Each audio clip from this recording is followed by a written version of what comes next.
Listen carefully, क्योंकि ये topic governance और फेडरलिज्म का बेस है। We are discussing the SDG India index by NITI Aayog. अब सवाल ये है, why do we need this index? United Nations का 2030 एजेंडा ग्लोबल है, लेकिन एक्शन लोकल होना पड़ता है। India is too vast. Delhi में बैठकर हम केरला और बिहार को सेम स्टिक से मेजर नहीं कर सकते। इसलिए नीति आयोग ने ये इंडेक्स बनाया टू लोकलाइज दीज गोल्स। इसका कोर मैकेनिज्म है कंपेटिटिव फेडरलिज्म। जब रैंकिंग आती है और एक स्टेट टॉप करता है, तो दूसरे स्टेट्स पर प्रेशर बनता है टू परफॉर्म बेटर। ये सिर्फ मॉनिटरिंग नहीं है, ये एक बिहेवियरल नज है फॉर गवर्नेंस। मेथडोलॉजी को ध्यान से समझो। डेटा रॉ फॉर्म में कलेक्ट होता है, अलग अलग यूनिट्स में। फॉर एग्जाम्पल, क्राइम नंबर्स अलग हैं, लिटरेसी परसेंटेज में है। You can not compare them directly. इसलिए नॉर्मलाइजेशन स्टेप क्रिटिकल है। Formula x dash is equal to x minus min upon max minus min use करके हम हर इंडिकेटर को 0 से 100 के स्केल पर लाते हैं। हायर रिस्क को means you are closer to the 2030 target. समझ आया? 100 का मतलब है goal achieved. Based on this score states को कैटेगराइज किया जाता है, एस्पिरेंट्स 0 टू 49 से लेकर अचीवर्स 100 तक। अब मैप को क्लोजली ऑब्जर्व करो। There is a clear spatial disparity. एक पैटर्न दिख रहा है। South and west India are mostly front runners, green या येलो, जबकि central and east India aspirants red हैं। Why this divide? Because south और वेस्ट में historically social infrastructure, health, education पर इन्वेस्टमेंट ज्यादा हुआ है। Look at the bar charts. SDG 3 health और एसडीजी 6 क्लीन वाटर में केरला और तमिलनाडु का परफॉर्मेंस हाई है, because of better institutional delivery. Bihar और झारखंड नीचे हैं क्योंकि वहां बेसिक इंफ्रास्ट्रक्चर अभी डेवलप हो रहा है। This index actually exposes the historical gaps in are developmental model. तो नीति आयोग इस इंडेक्स के थ्रू सिर्फ स्कोर नहीं दे रहा, बल्कि ये बता रहा है कि पॉलिसी इंटरवेंशन कहाँ सबसे ज्यादा जरूरी है। It pushes for evidence based policy making. अब हम इंडिया की सबसे बड़ी स्ट्रेटेजिक शिफ्ट पर बात करेंगे, द क्लाइमेट चेंज कमिटमेंट्स। पहले इंडिया का स्टांस डिफेंसिव था, लेकिन कॉप 26 ग्लासगो में इंडिया ने पंच अमृत यानी 5 नेक्टर स्ट्रैटेजी देकर पूरी दुनिया को सरप्राइज कर दिया। ये सिर्फ 5 प्रॉमिसेस नहीं है, ये इंडिया के इकोनॉमिक और एनर्जी स्ट्रक्चर का कंप्लीट ट्रांसफॉर्मेशन प्लान है। सबसे पहला और बड़ा target 500 gigawatt non fossil capacity by 2030। Note करिए, ये सिर्फ रिन्यूएबल नहीं, नॉन फॉसिल है, जिसमें लार्ज हाइड्रो और न्यूक्लियर भी शामिल हो सकते हैं। इसका इम्प्लीकेशन ये है कि हमारा पावर ग्रिड, जो अभी कोल पर डिपेंडेंट है, उसे मैसिव टेक्निकल अपग्रेड की जरूरत पड़ेगी to handle variable solar and wind energy. Second, 50% energy requirement renewable से आनी चाहिए। ये एनर्जी सिक्योरिटी के लिए गेम चेंजर हैं, क्योंकि हम फॉसिल फ्यूल इंपोर्ट कम कर पाएंगे। तीसरा पॉइंट टेक्निकली सबसे इंपॉर्टेंट है, रिड्यूसिंग कार्बन इंटेंसिटी बाय 45%। इसका मतलब समझो। इसका मतलब जीडीपी ग्रोथ को एमिशन से डीकपल करना है। मतलब अगर हम 100 रुपए कमाते हैं, तो उसमें जो कार्बन एमिट होता है वो पहले से 45% कम होना चाहिए। We want growth, but clean growth. Make sense? Finally, the big target, net zero by 2070। Why 2070 and not 2050? क्योंकि इंडिया अभी डेवलपमेंट फेज में है, हमारा एनर्जी कंजम्पशन बढ़ेगा। ग्राफ देखो, इसे ट्रांजिशन ट्रैजेक्टरी कहते हैं। अभी कोल ऑयल यानी ग्रे एरिया डोमिनेट कर रहा है। धीरे धीरे रिन्यूएबल्स यानी ग्रीन एरिया बढ़ेंगे। एक क्रॉसओवर पॉइंट आएगा अराउंड 2045-2050, जब रिन्यूएबल्स फॉसिल फ्यूल्स को सरपास कर देंगे। ये ट्रांजिशन आसान नहीं है। इसके लिए ट्रांसपोर्ट और एनर्जी सेक्टर्स को पूरी तरह डीकार्बोनाइज करना पड़ेगा। नेट जीरो का मतलब जीरो एमिशन नहीं है। इसका मतलब है जितना हम एमिट करेंगे, उतना ही हम एब्जॉर्ब करेंगे थ्रू फॉरेस्ट्स और technology. It is a balance sheet approach to climate. Environmental governance हवा में ऑपरेट नहीं करती। इसका एक स्ट्रिक्ट लीगल आर्किटेक्चर है। इस पिरामिड को देखो। सबसे नीचे फाउंडेशन है हमारा कॉन्स्टिट्यूशन। आर्टिकल 48 ए स्टेट की ड्यूटी और आर्टिकल 51 ए जी सिटीजन की ड्यूटी, ये दोनों मिलकर एनवायरनमेंट प्रोटेक्शन को एक कॉन्स्टिट्यूशनल मैंडेट बनाते हैं। बिना इसके कोई भी लॉ स्टैंड नहीं कर सकता। इसके ऊपर आता है the environment protection act 1986 EPA। इसको हम अम्ब्रेला एक्ट कहते हैं। Why umbrella? Think logically. क्योंकि 1986 से पहले वाटर एक्ट 1974 और एयर एक्ट 1981 थे, लेकिन वो स्पेसिफिक थे। भोपाल गैस ट्रेजेडी के बाद रियलाइज हुआ कि गैप्स हैं। EPA ने सेंट्रल गवर्नमेंट को पावर दी to protect environment as a whole, covering land, water, air and interrelationships. ये एक्ट बाकी सभी लॉज को कवर करता है। टॉप पर है नेशनल ग्रीन ट्रिब्यूनल NGT, जो इंश्योर करता है कि इन लॉज का इम्प्लीमेंटेशन फास्ट ट्रैक हो। लेकिन राइट साइड में देखो, current controversy, draft EIA 2020। EIA environmental impact assessment वो टूल है जो प्रोजेक्ट शुरू होने से पहले उसका नुकसान असेस करता है। 2006 का नोटिफिकेशन बैलेंस्ड था, लेकिन 2020 ड्राफ्ट को लेकर क्रिटिसिज्म है कि ये रेगुलेशंस को डाइल्यूट कर रहा है। सबसे बड़ा मुद्दा है पोस्ट फैक्टो क्लियरेंस। इसका मतलब है आप पहले इंडस्ट्री लगा लो, पोल्यूशन कर लो और बाद में फाइन भरकर क्लियरेंस ले लो। ये एनवायरमेंटल जूरिस्प्रूडेंस के प्रिकॉशनरी प्रिंसिपल के खिलाफ है। क्रिटिकल पॉइंट, पब्लिक कंसल्टेशन का टाइम 30 दिन से घटाकर 20 दिन कर दिया गया। ट्राइबल एरियाज में इंफॉर्मेशन पहुंचने में टाइम लगता है। टाइम कम करने का मतलब है उनकी आवाज दबाना। स्ट्रेटेजिक प्रोजेक्ट्स को एग्जेम्पशन दिया गया है, जिसका डेफिनेशन वेग हो सकता है। The central theme here is the conflict between ease of doing business and ecological integrity.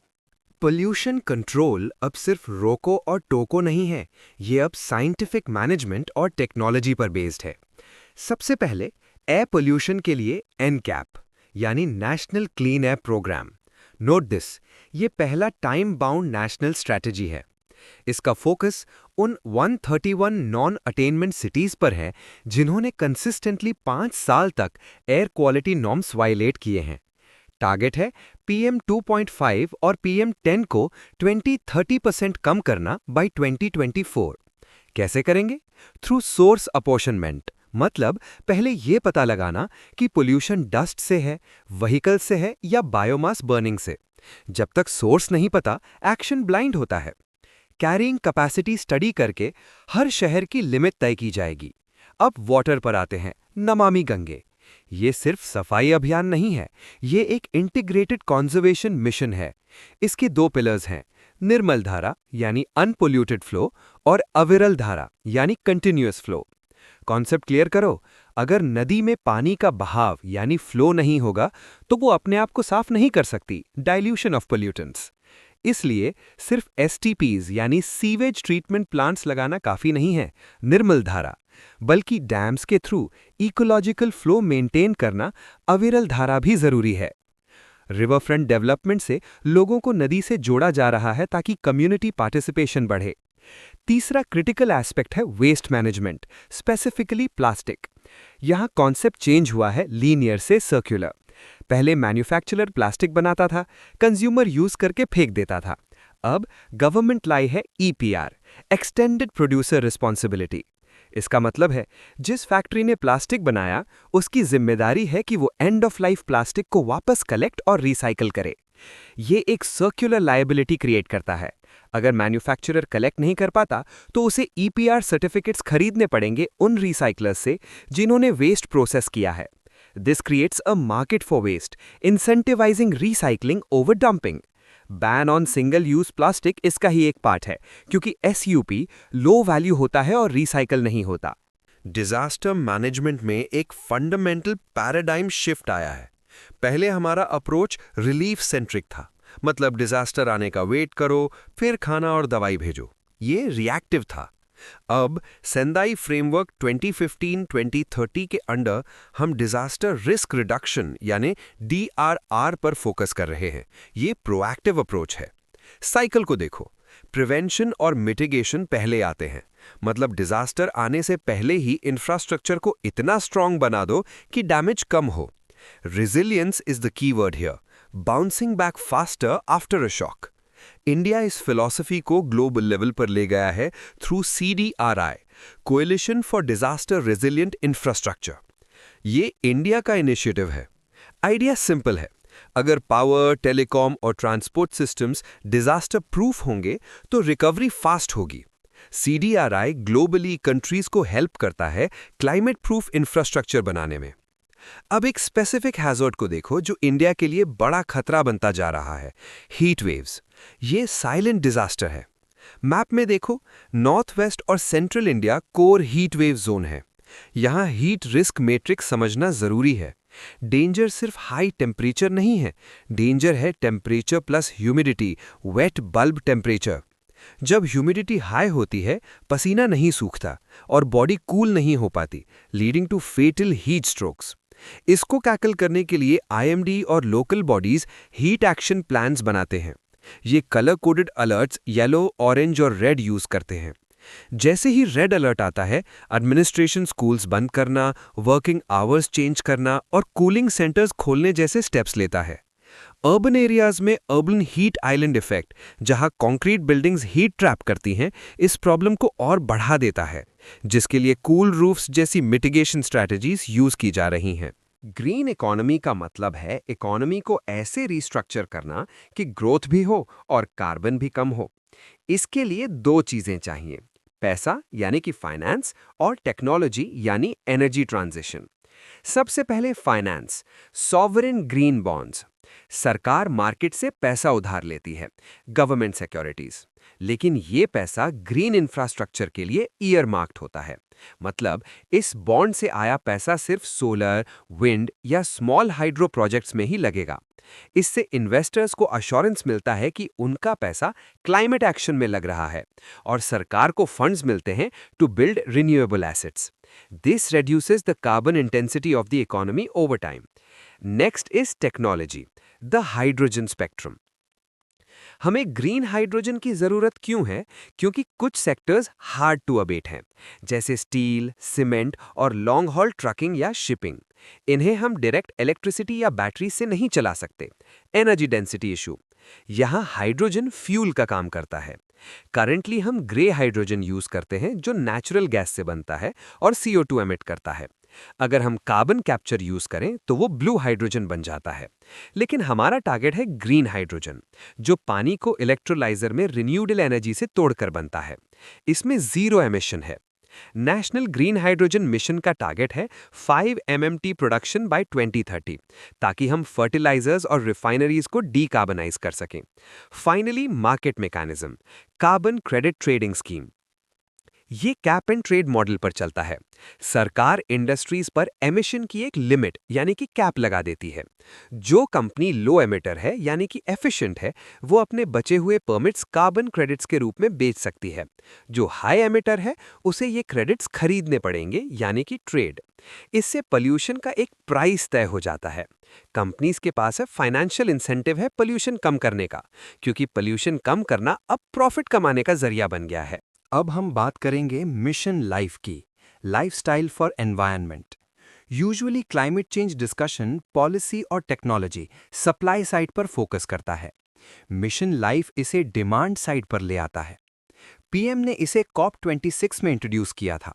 इसका कोर फिलॉसफी है P3, pro planet people.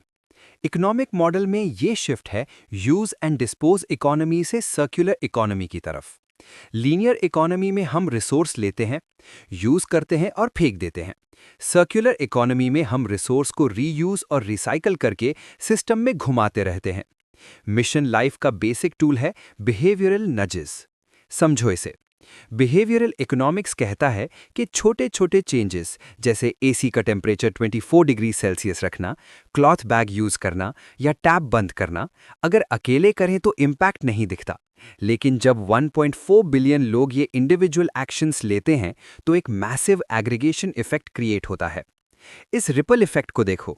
Individual action leads to household savings, which leads to community resource security and finally reduces the national carbon footprint.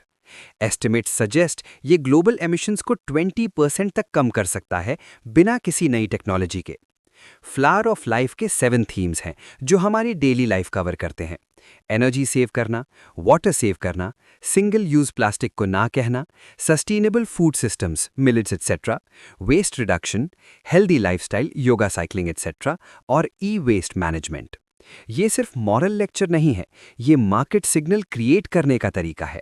अगर लोग sustainable products मांगेंगे, demand, तो companies को वो products बनाने पड़ेंगे, supply. Mission Life is about turning climate change from a policy issue into a mass movement, empowering every citizen to be a climate warrior. Finally, we arrive at the great dilemma of our times: development versus ecology. India का गोल है $5 trillion economy बनना। इसके लिए massive infrastructure, urbanisation और industrialisation चाहिए। But growth physical resources consume करती है। हर ecosystem की एक कैरिंग कैपेसिटी होती है, एक लिमिट जिसके बाद एनवायरनमेंट कोलैप्स कर जाता है। इस कॉन्सेप्ट को एनवायरनमेंटल कुज़नेट्स कर्व से समझो। ग्राफ में एक इन्वर्टेड यू शेप है। ट्रेडिशनली माना जाता है कि जब जीडीपी यानी इनकम बढ़ती है, स्टार्टिंग में एनवायरनमेंटल डिग्रेडेशन बढ़ता है, राइजिंग लिम्ब। फिर एक पॉइंट के बाद जब सोसाइटी रिच हो जाती है, वो एनवायरनमेंट पर खर्च करती है और पोल्यूशन कम होता है।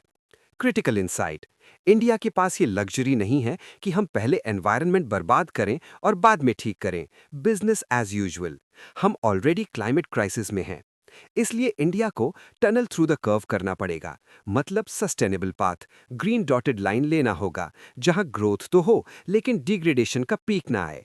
We need green growth immediately. इस कॉन्फ्लिक्ट का क्लासिक एग्जाम्पल है Western Ghats controversy. Western Ghats एक बायोडाइवर्सिटी हॉटस्पॉट है, हाई स्पीशीज रिचनेस, लेकिन रिसोर्सेज आयरन और बॉक्साइट से भी भरा है। यहाँ दो कमिटीज आईं। गाडगिल कमिटी, इकोलॉजिस्ट पर्सपेक्टिव ने कहा, पूरे एरिया को इकोलॉजिकली सेंसिटिव जोन घोषित करो और माइनिंग और डैम्स पर स्ट्रिक्ट बैन लगाओ। स्टेट्स जैसे केरला, कर्नाटका, गोवा ने इसे रिजेक्ट कर दिया क्योंकि इससे डेवलपमेंट और जॉब्स रुक जाते। फिर कस्तूरी रंगन कमेटी आई, जिसने कहा कि सिर्फ 37% एरिया को स्ट्रिक्ट प्रोटेक्ट करो, बाकी जगह सस्टेनेबल डेवलपमेंट अलाउ करो। ये कंट्रोवर्सी अभी भी चल रही है क्योंकि मैप्स ओवरलैप कर रहे हैं। माइनिंग बेल्ट्स और प्लांटेशन एरियाज वहीं हैं जहां बायोडाइवर्सिटी है। सॉल्यूशन मिडिल पाथ में है, सस्टेनेबल माइनिंग और इको टूरिज्म, जहां हम इकोनॉमी चलाएं लेकिन इकोलॉजी की कॉस्ट पर नहीं। ये इंडिया के फेडरल स्ट्रक्चर और डेवलपमेंट मॉडल का सबसे कॉम्प्लेक्स चैलेंज है।